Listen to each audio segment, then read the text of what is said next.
Oh, the feeling of going back to school is different for every student. Yeah, students might feel a little pressure or maybe intimidation on that first day. And here to help work through those feelings is psychology expert Blanca Cobb. Blanca, why do kids compare themselves? They always seem to compare themselves to each other, to their classmates.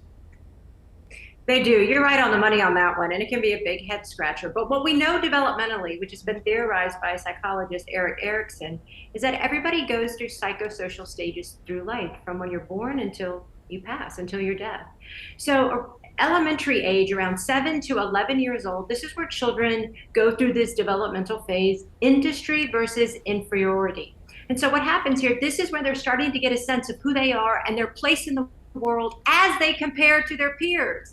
Who's better at sports? Who's better at school? Who reads more books? The list goes on and on about how kids compare themselves to others. And if a child does not feel like they match up to their peers, then they can feel bad about themselves, and it can lead to some self-esteem issues. Kids who feel like they are doing as well as others, then they tend not to have self-esteem issues. Blanca, we know parents aren't perfect. What do well-intentioned parents get wrong when reassuring their kids? A lot of times what happens is a parent might say, you're the smartest, you're the best, and whatever they say doesn't leave room for any type of improvement.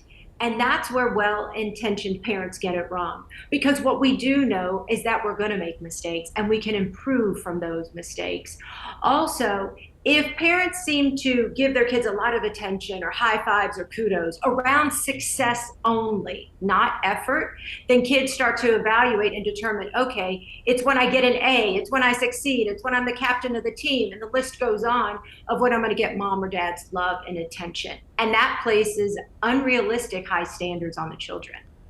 All right, so then let's kind of expand that a little bit and just say tips for parents when you are trying to help foster your kids' self-esteem.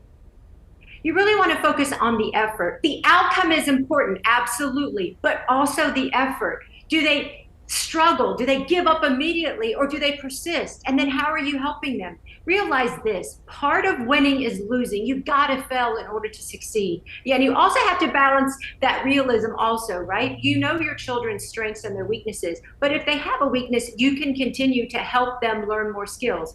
There's this great quote from Michael Jordan, who arguably is one of the best professional basketball players. So I'm going to paraphrase it for you. But he talked about, like, he missed more than 9,000 shots in his career. He lost almost 300 games. 26 times he was trusted to make that winning shot, and he failed. And he failed over and over again. But my point of illustrating that is that failure can help spur success. If you give your child an opportunity, a skill set, and support, you will be amazed at what they can accomplish. So again, effort is just as important as outcome. Blanca, one last quick question. As a psychology expert and as a parent, what's the biggest advice you give to your child on the first day? On the first day is just really enjoy the day. Take it in, seeing old friends, meeting new friends, and then find out, well, my youngest is in high school, but looking at that syllabus and then, take it in stride and start planning for the semester in terms of due dates, because that's the biggest thing that will get a lot of kids. Very true. All right, Blanca, thanks so much for your expertise. Feel free to reach out to Blanca with any follow-up questions. Just search Blanca Cobb, Body Language Expert, on Facebook.